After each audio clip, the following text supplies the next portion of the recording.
The cave did not appear on any map. That should have been the first warning. The survey drones had missed it 3 times. Thermal scans showed nothing unusual. Gravimetric readings were flat. Even the local predator species avoided the area, not out of fear, but absence, as if the place simply did not register as terrain worth acknowledging. Lieutenant Mara Keene found it by accident. She was part of the 3rd human expedition on Erixis 9, a dead world by most standards. No cities, no atmosphere thick enough to breathe without a filter, no strategic value beyond mineral surveys and long-range listening posts. Humanity called worlds like this quiet. The aliens called them sealed. Mara didn't know that yet. She was tracking a malfunctioning sensor beacon when her boots struck stone that rang hollow beneath the dust. The sound echoed strangely, deeper than it should have, like the planet had answered her step. She stopped. The ground sloped downward where the dust had collapsed inward, revealing a narrow opening. Natural rock, smooth at the edges, not fractured like a normal cave-in. Her suit lights pierced the darkness. The tunnel swallowed the beam. "Command," Mara said over the comm. "I've found a subsurface void. Looks stable." Static crackled. "Copy," came the reply. "Mark it and return. We're not authorized for deep exploration today." Mara hesitated. The beacon signal pulsed from below. "I'm just retrieving the unit," she said. 5 minutes. No objection came. That should have been the second warning. The cave sloped gently downward, wide enough to walk upright. The walls were not jagged. They were worn, smoothed by something other than erosion.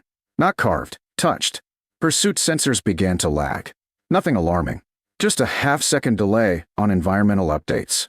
Minor enough that she didn't report it. The air grew cooler. Not colder, older.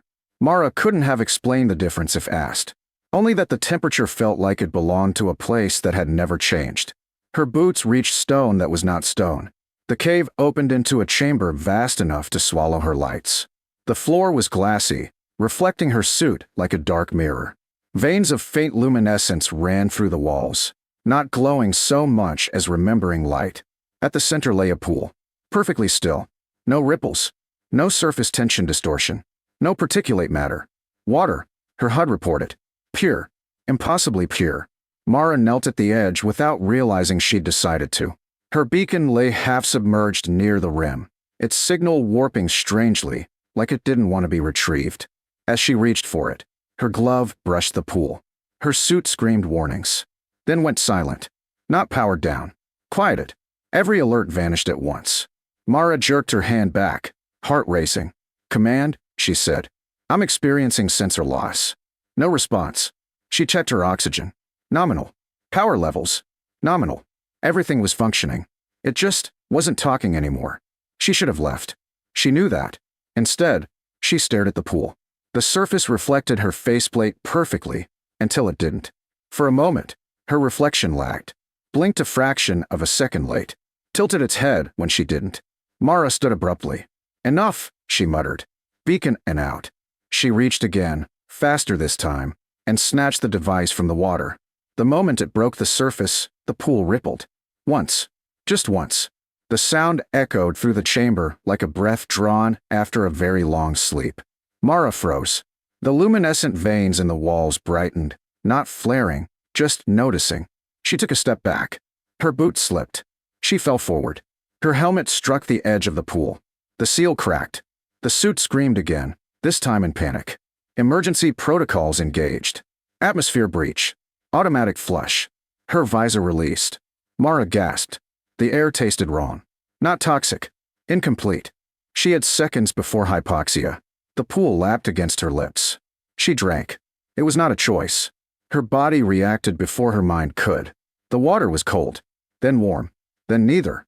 It slid down her throat like memory, not liquid. Every nerve in her body lit up, not in pain, but recognition. Her heartbeat stuttered, then synchronized with something deeper. The cave answered. Mara convulsed, coughing, clawing herself backward from the pool. Her vision blurred, then sharpened too much. She could see the veins in the stone pulsing now, not with light, but with depth. Her suit lay inert behind her, no longer relevant. She stood on unprotected stone, breathing alien air. And she was not dying. Her comm crackled to life. "Mara? Mara, report." Command's voice sounded distant, distorted. She tried to answer. Her mouth moved. What came out was wrong. Not a word. A tone. Low. Harmonic. The cave responded instantly, the sound traveling through the walls like a greeting returned. Command went silent. Mara clenched her chest.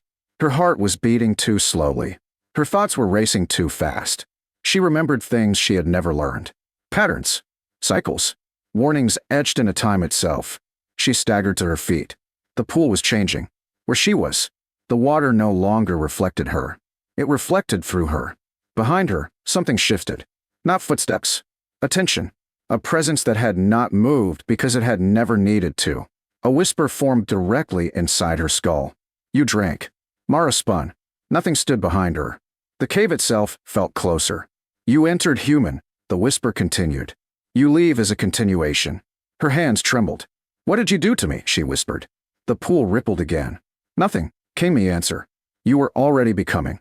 Her calm burst back to life in a storm of overlapping voices. Mara, your bio readings just spiked.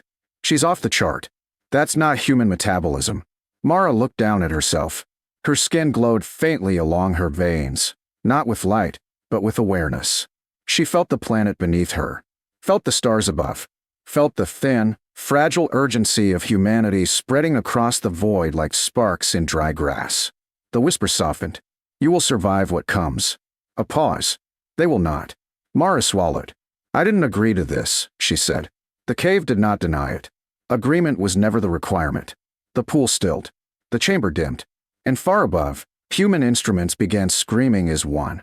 Mara Keen walked out of the cave under her own power. But the sensors never classified her as human again. The alarms did not stop when Mara Keen emerged from the cave. They multiplied. Her suit lay behind her, half melted where it had touched the pool, its materials warped into shapes that defied manufacturing logic. The sensor beacon she had retrieved screamed incoherent data before failing completely. Mara stepped into the thin daylight of Awakens 9 and felt the planet notice her. Not with hostility, with acknowledgement. Command's voice broke through her calm, strained, layered with fear she had never heard from them before. Mara, do not move. She looked down at her hands. They looked human. 5 fingers. Skin. Old scars from training exercises she remembered earning. But beneath that familiarity, something else moved. Not muscles or blood, but alignment. Like her body had been tuned to a frequency that the universe preferred. I'm standing, she said. Her voice sounded normal to her. The comm channel erupted. That wasn't English, someone whispered. Mara frowned. Yes, it was. No, Command replied. That wasn't anything in our database. She felt it then, the translation layers she no longer needed. The way sound shaped itself around meaning before becoming language. She hadn't spoken words. She had spoken intent.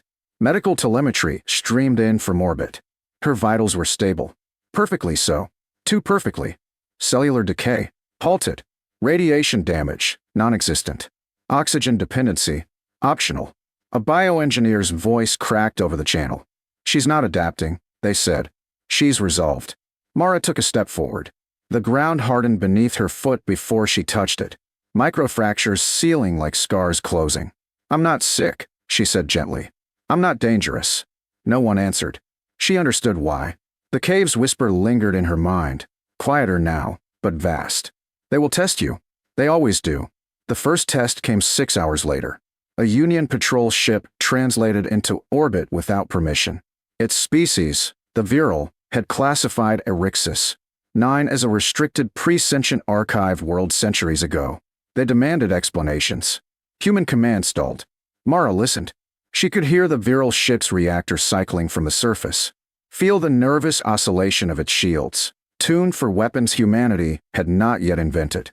When the virile threatened sanctions, Mara closed her eyes. She did not reach outward. She reached down. The pool was not water. It was a junction, a convergence of extinct civilizations that had learned the same lesson too late. Survival required more than technology. It required continuity. The cave had been a seed vault. Not for species, for responses. Mara opened her eyes and looked at the sky. The virile ship's shields flickered. Not failing. Remembering. Ancient failsafes woke up in their systems. Codes older than their empire, older than their language. Protocols that whispered one thing across every layer of hardware. Do not proceed. The patrol ship withdrew without another word. Human command watched in stunned silence. What did you do? Someone asked. Mara exhaled. I reminded them, she said, that this planet has already survived an extinction cycle. A pause. And so have I. The Union convened an emergency council within days. Representatives from 12 species demanded Mara's containment, study, or removal from known space. They used careful words. They did not hide their fear well. Mara listened to the debate from Earth orbit, standing barefoot on a station observation deck, where gravity no longer bothered her. She could feel humanity behind her. Fragile, bright, loud, still becoming. They want to take you apart, a general said quietly. I know, Mara replied. You're not obligated to protect us, the general added. She turned. I drank from the pool, Mara said. Not humanity. She looked back at the stars. But it chose me because of you. The council's decision came quickly. They classified Mara as an anomaly. They banned her from entering core Union space. They issued warnings. They tried to draw lines. The cave's whisper stirred again. They will always draw lines, it said, until something walks across them. Mara did not argue. She did not threaten. She simply left. She traveled to worlds on the edge of collapse. Places where extinction whispered close enough to hear. She did not interfere directly. She adjusted. Storms softened. Fault lines eased. Old defenses remembered why they were built. Human explorers followed at a distance, careful, reverent. They began to notice something else. Where Mara walked, world stabilized. Not forever. Long enough. The Union reclassified humanity within a decade. No longer emergent. No longer protected. The new designation appeared quietly in their archives. Associated Continuation Species. No one explained it publicly. Mara returned to Erixus, 9 once. The cave was sealed. The pool was gone. Its purpose fulfilled. She stood on the stone where she had fallen, helmet broken, certainty shattered. She was still herself. She laughed at old jokes, missed coffee, dreamed of oceans she'd never seen. But she also carried something vast and patient. A promise written into bedrock and memory. Humanity would survive. Not because it conquered the galaxy, but because, when extinction whispered, someone finally answered back. And this time, the universe listened.